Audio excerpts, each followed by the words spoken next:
Bismillahirrahmanirrahim. Assalamualaikum. I'm Tyra Sami and I welcome all of you to my YouTube channel Academy Online. आज की इस video में मैं आपके साथ इंग्लिश ग्रामर का एक बहुत ही इंपॉर्टेंट टॉपिक डिस्कस करने जा रही हूँ और वो है active voice and passive voice.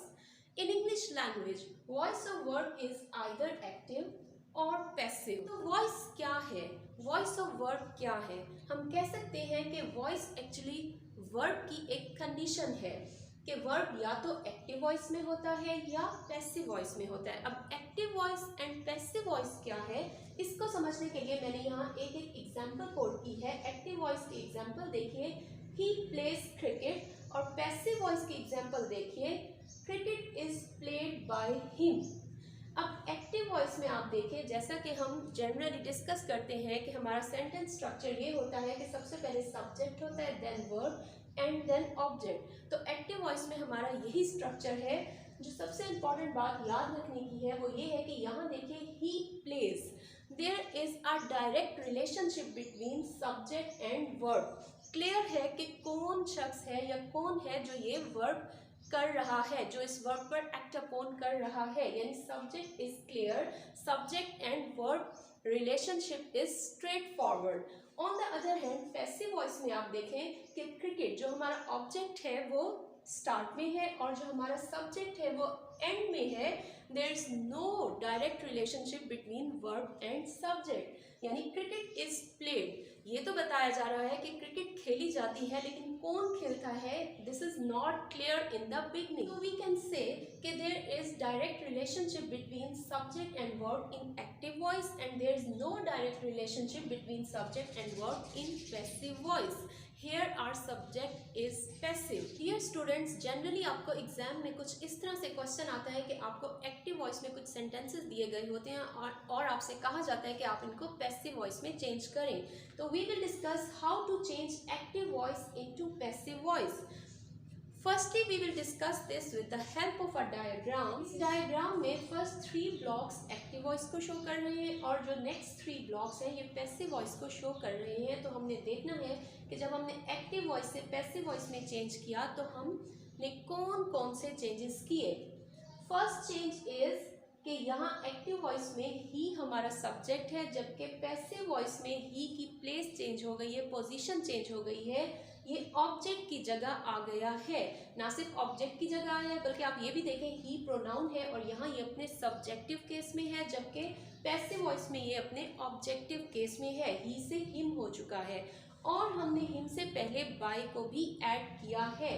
Second change आप देखें कि एक्टिव वॉइस में जो हमारा ऑब्जेक्ट था वो पैसिव वॉइस में हमारा सब्जेक्ट बन गया है, बिगनिंग में आ गया है. तो ऑब्जेक्ट की भी हमारी प्लेस चेंज हुई है, सब्जेक्ट की भी प्लेस चेंज हुई है और ऑब्जेक्ट की भी प्लेस चेंज हुई है, पोजीशन चेंज हुई है.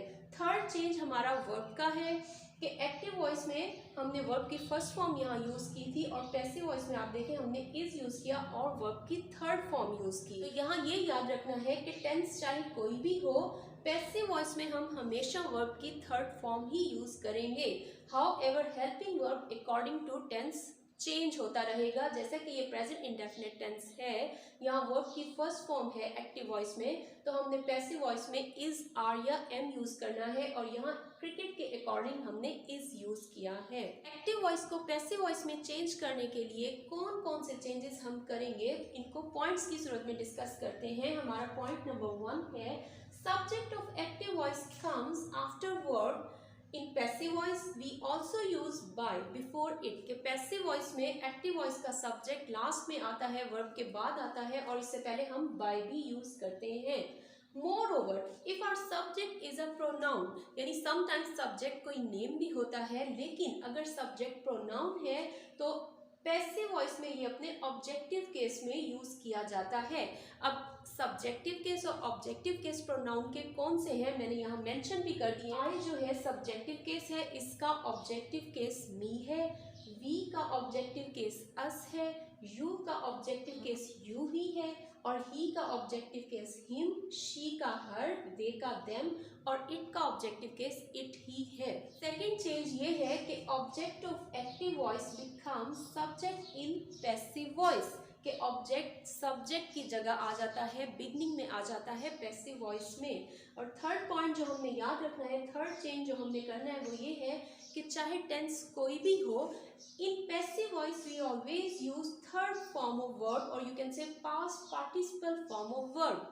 और फोर्थ पॉइंट हमारा ये है, जो फोर्थ चेंज हमने करना होता है एक्टिव वॉइस को पैसिव वॉइस में चेंज करने के लिए, वो ये है कि हम इसमें हेल्पिंग वर्ब्स भी वर्ब के साथ यूज करते हैं। पैसिव वॉइस में हेल्पिंग वर्ब हर टेंस के मुताबिक अलग अलग इस्तेमाल होता है, तो वो हम अब डिस्कस करेंगे।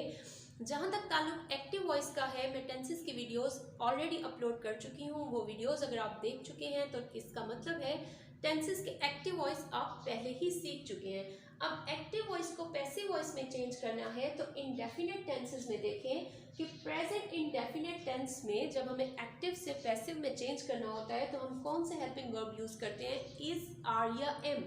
इज, आर या am according to subject use होते हैं। अगर सब्जेक्ट सिंगल होगा तो इज यूज होगा, प्लूरल होगा तो आर यूज होगा।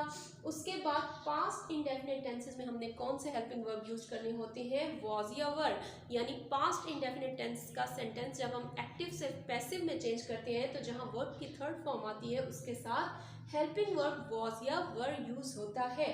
और फ्यूचर इंडेफिनिट टेंस में हम कौन सा हेल्पिंग वर्ब यूज करते हैं वर्ब की थर्ड फॉर्म के साथ? विल बी और शैल बी। अब हम इंडेफिनिट टेंसेस में active voice and passive voice की कुछ एग्जांपल्स देखेंगे ताकि हमें हेल्पिंग वर्ब का यूज ज़्यादा बेहतर तरीके से पता चल सके। तो प्रेजेंट इंडेफिनिट टेंस में देखें, active voice he plays cricket, cricket is played by him. यहाँ हमने इज यूज किया according to cricket. Then they do not read books. अब ये नेगेटिव सेंटेंस है प्रेजेंट इंडेफिनिट टेंस का, इसको हमने पैसिव वॉइस में कैसे चेंज किया? Books are not read by them. इसमें हमने वर्ब की तो थर्ड ही फॉर्म यूज की लेकिन हेल्पिंग वर्ब आर यूज किया बिकॉज बुक्स प्लूरल था। उसके बाद पास्ट इंडेफिनिट टेंस की कुछ एग्जांपल्स देखें। एक्टिव वॉइस है ही प्लेड क्रिकेट, इसका पैसिव वॉइस है cricket was played by him. और फिर पास्ट इंडेफिनिट टेंस का एक्टिव वॉइस है they ate mangoes, mangoes were eaten by them. तो यहाँ पैसिव वॉइस में हमने वर यूज किया क्योंकि मैंगोज प्लूरल था। इसी तरह फ्यूचर इंडेफिनिट टेंस की कुछ एग्जांपल्स देखते हैं। ही विल प्ले क्रिकेट, तो इसका पैसिव वॉइस क्या है? Cricket will be played by him.